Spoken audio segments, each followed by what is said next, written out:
Alors, aujourd'hui, on va explorer ensemble une idée un peu provocante, mais qui, je pense, va résonner chez beaucoup de monde.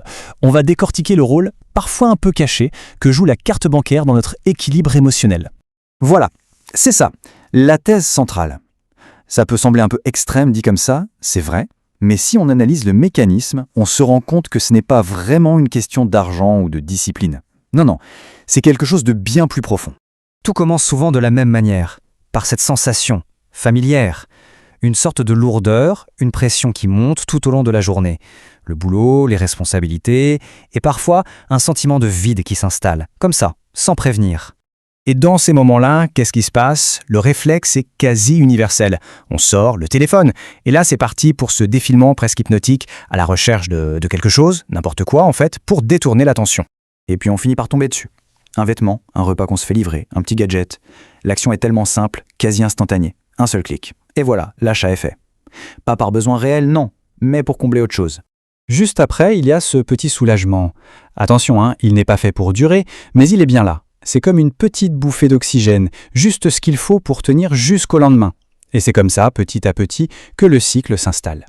C'est un scénario qui parlera à beaucoup de gens, j'en suis sûr. Mais le point important, ce n'est pas de voir ça comme un manque de volonté. Il faut plutôt le voir comme le symptôme d'une souffrance, d'une douleur qu'on essaie de calmer avec le seul remède qu'on a sous la main, disponible 24 heures sur 24.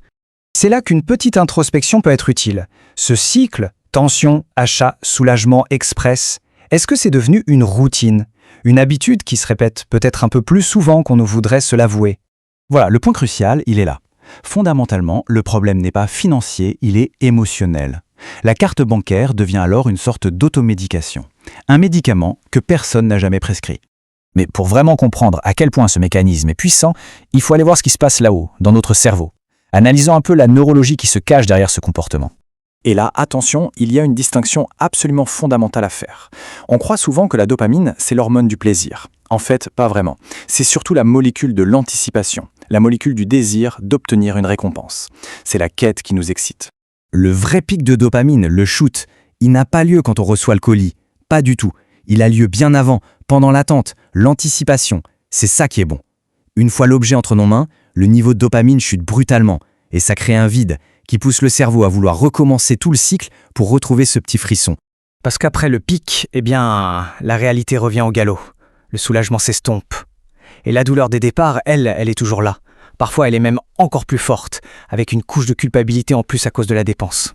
Et attention, ce n'est pas juste une image, une métaphore, c'est de la pure neurologie. Le cerveau traite l'achat compulsif exactement comme une substance addictive. La tolérance augmente, ce qui veut dire qu'il faut des achats plus fréquents ou plus chers pour obtenir le même petit effet anesthésiant. Le shopping, au fond, ça agit comme un anesthésiant local et temporaire. Ça met la douleur sur pause, mais ça ne traite jamais la racine du mal. La douleur de départ, elle finit toujours par revenir, intacte. Du coup, la vraie question à se poser, ce n'est pas pourquoi dépenser autant. C'est plutôt qu'est-ce que je ressens là, maintenant, juste avant de dégainer la carte. C'est quoi l'émotion gâchette? Parce que souvent, ce comportement sert de cache-misère à des sentiments très profonds comme cela. Identifier cette émotion, c'est la toute première étape. C'est elle, la racine du problème. Et tant qu'on ne s'occupe pas de cette racine, tous les tableaux Excel et les budgets du moment n'y changeront rien.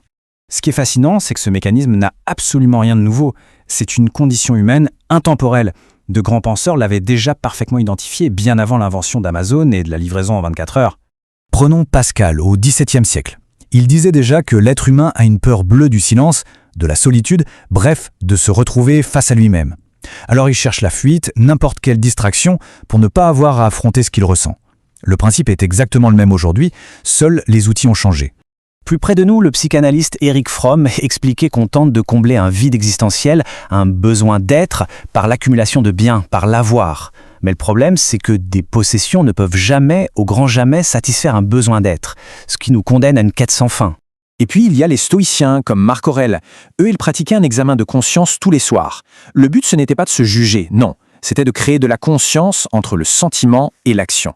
Parce qu'ils avaient compris une chose simple, ce que l'on voit clairement, on peut commencer à le changer.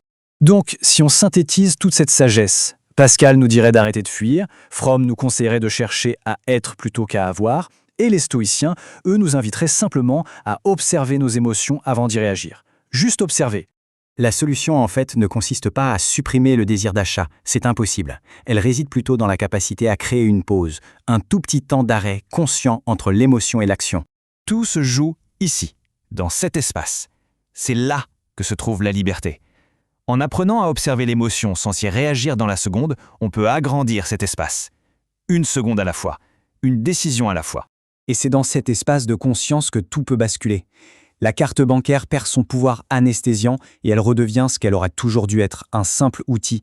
Un outil qu'on utilise de manière intentionnelle et non plus comme un remède de fortune à une douleur intérieure. Voilà, on arrive à la fin de cette vidéo sur ta carte bancaire comme antidépresseur.